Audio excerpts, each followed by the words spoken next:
Hello, you're probably asking me, why are we in hell again? Well, two reasons. Number one, I chose violence today, and number two, this wall of text right here. What the hell is this? What? Yeah, so I'm gonna read it as the author intended because as you can sort of tell, this is a Poro animation and they love making a light novel before they get into the goody-goody of their show. So, Itsuki suddenly got a stepmother, an older and younger stepsister who are all beautiful as family. These three lovely women open up with him, showering him with love. The situation is tremendously detrimental for a healthy boy like Itsuki, who has been desperately trying to keep his building up distress in check. However, his dismay and resentment towards his father fueled this building stress up. This in turn shattered any of the remaining semblances of restraint he had set upon himself up until then.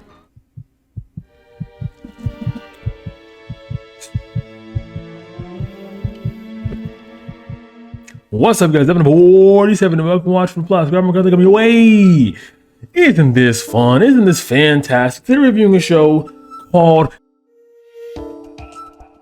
and it is basically a hodgepodge mishmash of every single type of show I've reviewed up until this point. You got Sweet Home Alabama, check. You have no sense of consent, check. You have NTR, check. Only thing this place is probably missing is gore. If it had gore, it would have the Fantastic Four of the type of shows I review and make it an elite tier. Do not watch this whatsoever. However, without the gore, it's just very questionable, cringeworthy, and disgusting to say the least. You know, I'm realizing something, right? For these videos, all I really have to do is watch all 80 Poro's videos, read the first 2 to 5 minutes of their light novel text, absorb that plot, and make a video of it. However, I feel like it isn't authentic enough. All right, so essentially, just like the text I just read you right there, we have Itsuki, whose dad cheated on his mom, right? So now Itsuki goes with his dad because the mom left because obviously she got cheated on. So now Itsuki's dad married to a new family and he cheated on them yet again. However, they're insinuating that he beat up the father or he talked to the father. They sprinkle that in throughout multiple scenes, multiple sessions, multiple just randomly, just like, oh yeah, by the way, I'm the man of the house now, and like that's the whole context. I feel like when they do sprinkle in the fact that he met with the father and told him that he's now the patriarch of the family, was right around the time when, for example, the stepmother, was just sleeping around, lying around, just doing nothing. And then he was like, honk honk. And then his sister, right behind him, called Nagi, was like, hey, whoa, dude, you can't do that. First of all, that's our. Then she gets punished. Then she basically gets the treatment that Itsuki was going to give Nagi for about like 10 minutes straight. And we go deep into her monologue explaining, oh my God, my life is over, blah, blah, blah. You know, the whole 9 yards of what would happen if that happened to somebody. And then they go through that. They go through in very, very, very intricate detail, which again, is this supposed to be a sob story? Or is this supposed to be the type of anime I'm reviewing? Like, what are you doing here, Poro? You trying to tug my heartstrings while you're trying to let me tug my... So at this point, we are now seeing that Itsuki's planning and plotting on his stepmother, also his other stepsister named Fuya, just sitting around, just watching TV. And I assume, since there's only 2 episodes of what I've seen so far, they're going to get to that eventually, how the trope usually goes. And so after he finally gets with the mother, he realizes that the mother is extremely jealous for some odd reason. I couldn't tell you why. And she immediately complies after, of course, the non-signed consent form that she went through with, and buys other toys to help amplify the experience with Itsuki, therefore making it more of a pleasurable experience, even though she doesn't want it in the first place, even though technically she did because she bought the toys to make the experience. Like, this is making me want to claw my eyeballs out because I have to watch it while thinking about the plot consistently in my brain in order to make this video. If I was just watching it for what it is, just like straight surface level, like, oh, Sweet Home Alabama. What's another state known for that? Those electric activities? What, Montana? Something Montana, I guess. I don't really know. I was gonna say joke there about Montana, but I didn't really have one there, so sorry about that. Regardless, like why? So okay, here's another thing too, right? NTR aside, we're not even at NTR part because NTR is very soft, very subtle. Because at the end of the day, this is all technically NTR because this is taboo stuff. He's not even supposed to touch them. So why do they automatically fall in love with him after he makes him sign a non-consensual form. Like, what is the point of this?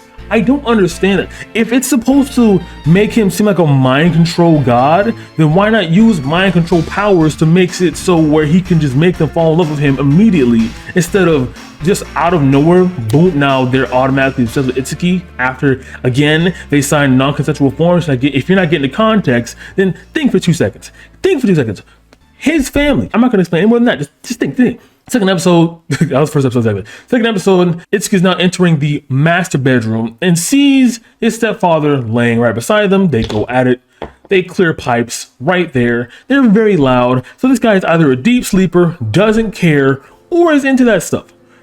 Either one isn't better or worse than the other, because it still doesn't explain how loud they were. Like, Jesus, I think this was the loudest part of the entire show. Like, it was peaking. I have no idea why it was this loud. Like, they had no reason to make this loud at all. Like, what's going on? After that, we see the stepmother being jealous of her stepdaughter because Itsuki's looking at them now. And then she goes to the restroom to test weapons. Itsuki finds her. That's the end of episode 2 and the end of the series. Again, it is just frustrating to see how this show just... It would make more sense if this man had any sort of mind control. As I mentioned before, that's my whole rant, right? But Poro had the audacity to go, oh, the reason this is happening is because built up rage from his father, you know, being a cheating scumbag. So therefore he has to manage the entire family. That's like, again, if you're going to the Sweet Home Alabama route, do not try to logically break it down. Just do it, okay? If you try any sort of like intellectual mind bending to try to finagle your way out of logical inconsistencies with this plot, and you just want to fill it up with just as much non-consensual form finding as possible, it's going to make the entire thing seem like a facade. Again, because the excuse is so lame and cheesy.